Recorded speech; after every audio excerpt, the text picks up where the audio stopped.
Hello guys, welcome back to my YouTube channel study with Vaishali. तो आज मैंने शुरू किया है क्लास 12th की ज्योग्राफी। तो इसकी हम लोग सबसे पहले बुक फर्स्ट कवर करेंगे। तो इसमें पहला चैप्टर जो है वो है मानव भूगोल, प्रकृति एवं विश्व क्षेत्र। तो इस वाले चैप्टर को हम इसमें पढ़ने वाले हैं। तो चलिए इस वीडियो को शुरू करते हैं। इसमें हम लोग सबसे पहले क्या पढ़ेंगे, इसमें हम पढ़ेंगे इंट्रोडक्शन, कि हम लोग इस चैप्टर में क्या क्या पढ़ने वाले हैं। तो इसमें हम लोग पढ़ेंगे मनुष्य और प्रकृति के बीच में क्या संबंध है, और साथ में मानव भूगोल के उपागम पढ़ेंगे, और किस तरह से जो मनुष्य है उसने टेक्नोलॉजी का विकास किया, मतलब उसने प्रौद्योगिकी कैसे की। और फिर हम देखेंगे कि प्रकृति का मानवीकरण, और जो मानव भूगोल है उसके विशेष क्षेत्र के बारे में देखेंगे, जिसको हम उपक्षेत्र भी कह सकते हैं। और भौगोलिक विचारधाराएं देखेंगे, जिसमें हम 3 विचारधाराएं देखेंगे, एक नियतिवादी और उसको निश्चयवादी भी कहते हैं, और एक संभववाद और एक नवनिश्चयवाद, और इसको भी 3 नाम हैं, रुको और जाओ आदि। ठीक है, आप लोग देख लेना। और उसके बाद हम लोग देखेंगे मानव भूगोल की शाखाएं। ये भी 6 शाखाएं हैं: ऐतिहासिक भूगोल, आर्थिक भूगोल, सामाजिक भूगोल, राजनीतिक भूगोल, आवास भूगोल, जनसंख्या भूगोल और नगरीय भूगोल। तो हम लोग सबसे पहले देखेंगे कि मानव भूगोल की परिभाषा क्या है। तो जो मानव भूगोल की परिभाषा है वो रेटजेल, जो एक विद्वान हैं या भूगोलवेता हैं, उन्होंने दी है कि मानव भूगोल मानव समाज और धरातल के बीच संबंधों का अध्ययन है। मतलब कि ये इसी से ही पता लगता है कि इसमें मानव और जो धरातल है या हमारी पृथ्वी है उनके बीच में जो संबंध है वही मानव भूगोल कहलाता है।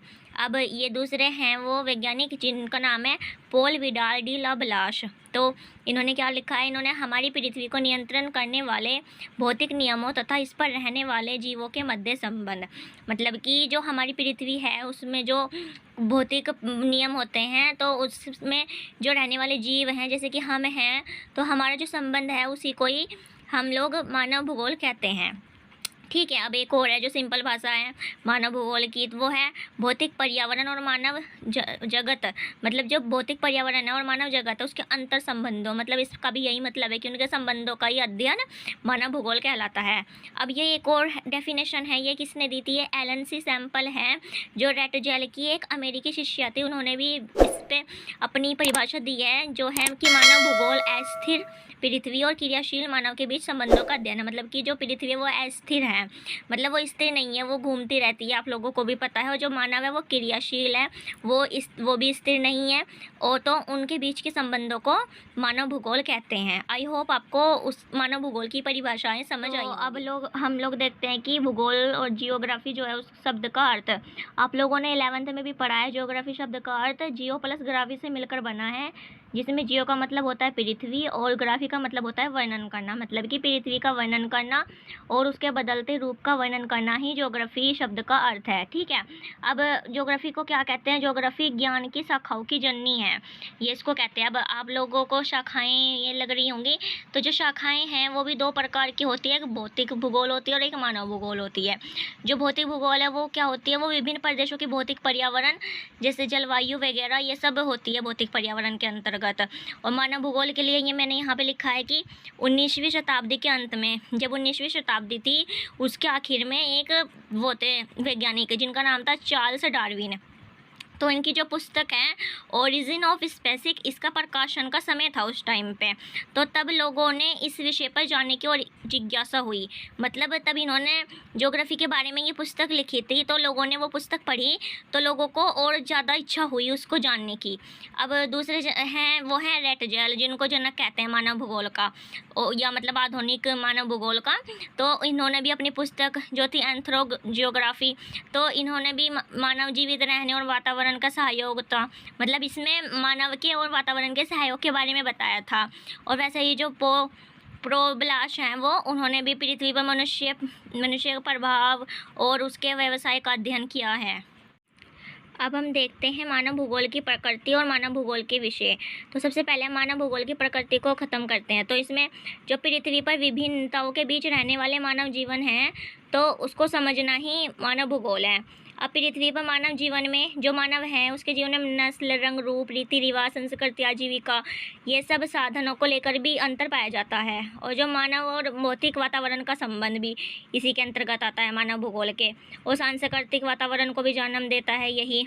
और मानव भूगोल क्षेत्रीय विभिन्नता पर आधारित है, मतलब कि जो मानव भूगोल है वो अपने क्षेत्र के अकॉर्डिंग अलग अलग चीज़ें होती रहती हैं, उस पर आधारित है। और मानव भूगोल को मानव केंद्रीय विज्ञान कहा जाता है, क्योंकि इसी से ही विज्ञान का पता भी चलता है। मानव भूगोल पारिस्थितिक है।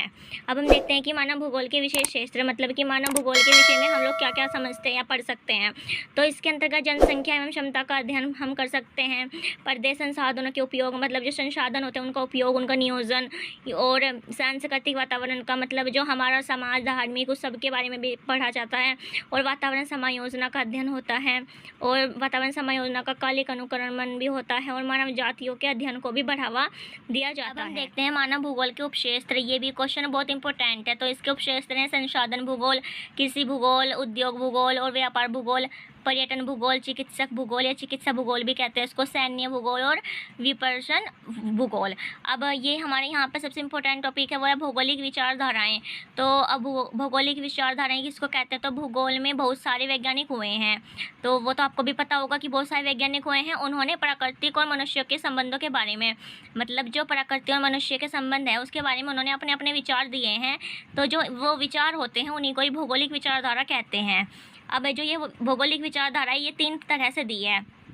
तो जो सबसे पहले वो नियतिवादी है, जिसको कहते हैं नियतिवादी विचारधारा, और एक निश्चयवादी, उसी को ही निश्चयवादी कहते हैं, और पर्यावरणीय। ये 3 हैं। इसको वो जो हमारा एग्जामिनर है वो तीनों के अलग अलग पूछ सकता है, और आप लोग इसमें बिल्कुल कंफ्यूज नहीं होना। तो इसको 3 नाम है, नियतिवादी, निश्चयवादी और पर्यावरणीय। और जो संभववाद है वो तो संभववाद ही है। और जो तीसरा है वो है नवनिश्चयवाद, रुको और जाओ, आधुनिक, वैज्ञानिक, मध्यम मार्ग। ठीक है। अब हम सबसे पहले देखते हैं नियतिवादी का। तो मैंने यहाँ पे लिखा है नियतिवादी और निश्चयवादी के बारे में। तो इसको क्या है, मानवीय क्रियाओं पर वातावरण का नियंत्रण, मतलब इसमें जो मानव है उसकी जो क्रियाएं हैं वो वातावरण के नियंत्रण में थी। मतलब मानव खुद कुछ नहीं कर सकता था, वो वातावरण की तरह ही चलता था। पर आरंभ में जो मानव है वो आदिम अवस्था में था, मतलब वो ज़्यादा मतलब ग्रो नहीं हुआ था, उसमें ज़्यादा बुद्धि नहीं थी। तो मतलब वो मतलब आदिम की तरह ही था। ठीक है। प्रौद्योगिकी स्तर निम्न था, मतलब उस टाइम पे तो प्रौद्योगिकी है ही नहीं थी, क्योंकि मानव से अपना मतलब जो दिमाग है उसका यूज़ करना नहीं आता था। और जो मानव विकास है वो बहुत कम था, मतलब पहले जो मानव है वो बहुत ही कम थे, मतलब थोड़े ही थे पहले। तो इसमें मानव प्रकृति को सुनता था, मतलब मानव प्रकृति को सुनता था, उसकी पूजा करता था और उसकी प्रचंडता से डरता था। मतलब जैसे पहले ज़माने में अगर बारिश हो जाती थी, बिजली कड़कती थी, उसको लगता था कि पता नहीं क्या है ना, तो वो उससे डरता था। संसाधनों के लिए सीधा प्रकृति पर निर्भर था, मतलब जब धीरे धीरे वो कुछ करने भी लगा तो वो बिल्कुल प्रकृति पर ही निर्भर हुआ करता था। जैसे किसानों को जलवायु पर निर्भर रहना पड़ता था कि जैसे ठंडी है उसमें उनकी फसल ख़राब हो जाती हैं, गर्मी में अच्छी चलती है, तो वो लोग ठंडी में फसल नहीं उगाया करते थे, पहले बाद में उगाते थे। और इस विचारधारा को कौन कौन लोग मानते हैं, मतलब अगर इस विचारधारा के पूछें कि इसके समर्थक कौन है या इसके विचारक कौन है, वैसे कि इसके जो लेखक हैं वो कौन है, तो इसमें हम लोग लिख सकते हैं अरस्तु हैं, स्ट्रैबो है, रेटजेल हैं, हमबोल्ट, रिटर और हेरोडोटस। तो इसको मानव का प्रकृतिकरण भी कहते हैं। अब जो दूसरी है वो है संभववाद। तो जो है जो समय के साथ साथ जो मनुष्य है वो उसमें विकास हुआ, मतलब मनुष्य में बुद्धि आ गई। अब प्रकृति से वो डरता नहीं था और मनुष्य खुद को प्रकृति के अनुसार ढालने लगा था। अब मतलब जैसे प्रकृति कर रही है उसके साथ ही अपने आप को उसमें ढालने लगा था। और जो मनुष्य है वो प्रकृति से स्वतंत्र होकर रहने लगा था, मतलब पहले तो वो उससे डरता था, अभी वो डरता नहीं था, मतलब अभी उसने छाता छूता वगैरह सब बना लिए थे ना। अब मनुष्य प्रकृति में परिवर्तन कर सकता था, अभी प्रकृति में परिवर्तन करके ही हम लोग ऐसे रह रहे हैं। हम जैसे ठंडी है, ठंडी में हम मतलब कंबल कुंबल सब चीज़ है, अभी हमारे पास सब सुविधाएं हैं। तो मनुष्य संसाधनों का इस्तेमाल करने लगा, अभी मैंने बताया कैसे कर रहे हैं। मनुष्य में प्रौद्योगिकी का विकास हुआ, तभी तो अभी लोग हमारे घर में लाइट जल रही है, बल्ब जल रहे हैं, कूलर चल रहे हैं। तो उदाहरण है कि नदी पर पुल बनाना और खेती, परिवहन, मतलब आना जाना, ये सब अभी हम कर पा रहे हैं ईजीली। पहले ईजीली नहीं होता था, पहले इंसान चला करते थे।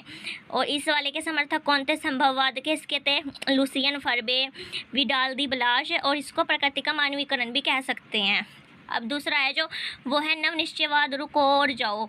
तो जो नवनिश्चयवाद है, जिसे आधुनिक व वैज्ञानिक निश्चयवाद कहा जाता है, ये इसके दो नाम हैं अलग। और जो मानव केवल प्राकृतिक नियमों का पालन करके प्रकृति पर विजय प्राप्त कर सकता है। मतलब ये जो नवनिश्चयवाद है, ये संभववाद और जो नियतिवादी है उसके बीच का है। मतलब जो नियतिवादी है उसमें तो मानव बिल्कुल कुछ नहीं था, मतलब वो सबसे स्टार्टिंग का था। और संभववाद में उसने मतलब प्रौद्योगिकी बना ली, मतलब वो डेवलपमेंट हो गया उसमें। और जो नवनिश्चयवाद है वो उनके बीच का है, मतलब ना तो ज़्यादा डेवलपमेंट हुआ था और वो मतलब पुराना सही था, ऐसे वाला।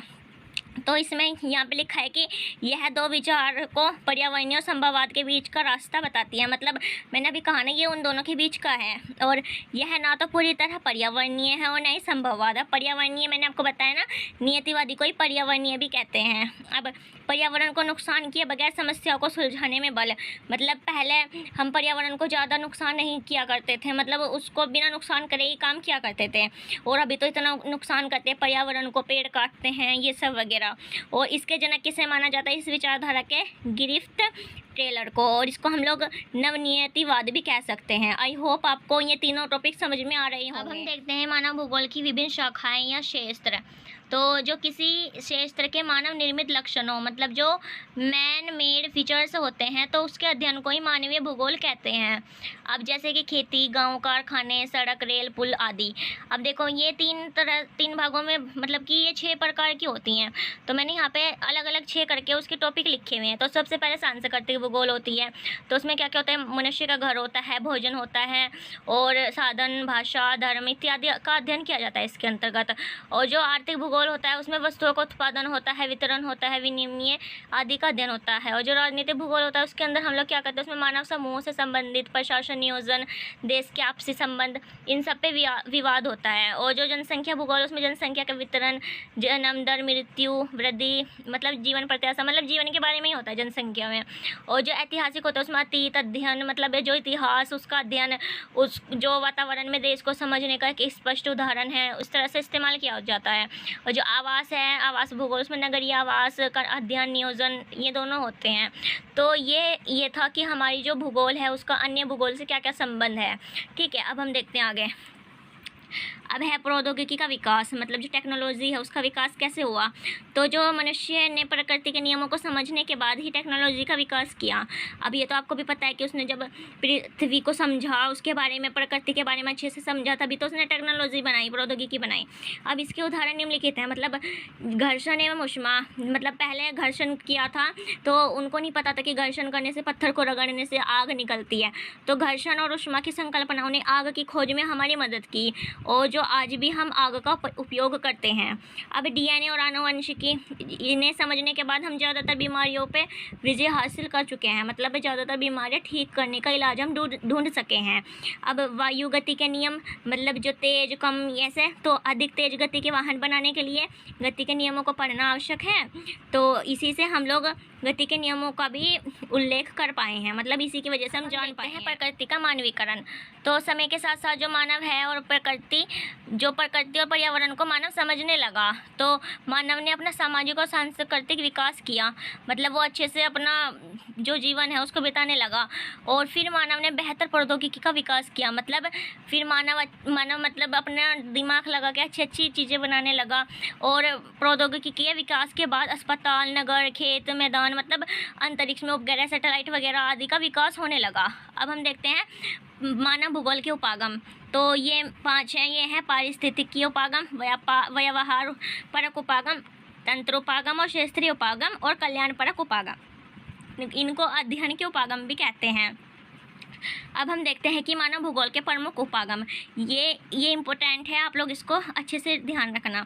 तो ये है अन्वेषण और विवरण, क्षेत्रीय विभेदन, मानवतावादी, आमूलवादी और व्यवहारवादी विचारधाराओं को दे, और प्रादेशिक विश्लेषण, स्थानिक संगठन और भूगोल में उत्तर आधुनिकवाद।